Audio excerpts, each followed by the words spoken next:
Isang milyonaryo ang nagbigay ng 30 dolyar sa isang pulubi. Umaasang makakabili ito ng pagkain. Kasabay nito, may isang babae na humihingi rin ng tulong. Nanakaw ang kanyang pitaka at kailangan lang ng pamasahe pa uwi. Pero walang pumapansin sa kanya. Lumapit ang pulubi, kumuha ng 10 dolyar mula sa hawak niyang pera at ibinigay iyon sa babae. Nagulat ang milyonaryo at tahimik siyang sumunod sa pulubi. Ilang sandali pa, pumasok ang pulubi sa isang panaderya. May isang ina na nagbabayad, ngunit kulang siya ng 10 dolyar at pinagtatawanan siya ng kahera. Muli inilabas ng pulubi ang 10 dolyar at ibinigay sa ina.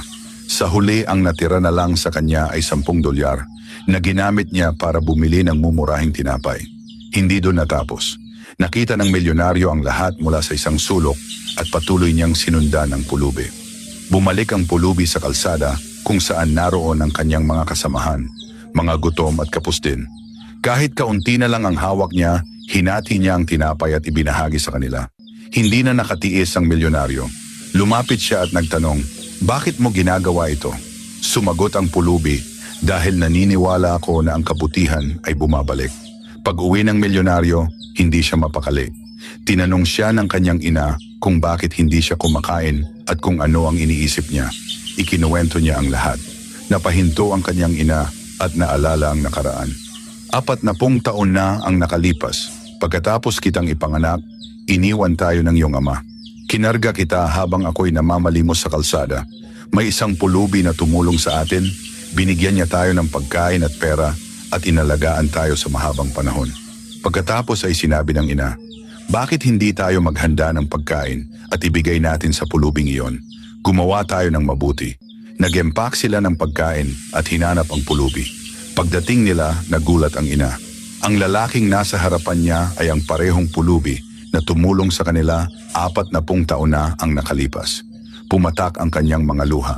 Sabi nga sa Lucas chapter 6 verse 38, "Magbigay kayo at kayo'y bibigyan. Mabuting takal, siksik, liglig at umaapaw ang ibibigay sa inyong kandungan. Sapagkat sa panukat na inyong isinusukat ay doon kayo muling susukatin." Ang tunay na kabutihan ay hindi nasasayang. Ito'y bumabalik sa tamang panahon ayon sa kalooban ng Diyos. Minsan, hindi nasusukat ang yaman sa dami ng pera, kundi sa laki ng pusong marunong magbigay kahit kaunti na lang ang natitira. Ang taong halos walang-wala pa ang siyang handang magbahagi at doon natin makikita ang tunay na kahulugan ng kabutihan. Dahil ang bawat maliit na tulong kapag galing sa tapat na puso ay nagiging binhi ng himala na babalik sa atin sa tamang panahon.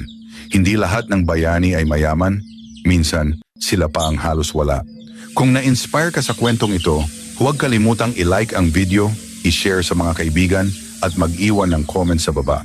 Maraming salamat sa panunood na way naging aral ang kwentong ito. Hanggang sa muli, to God be the glory. Dr. Avi Vlad.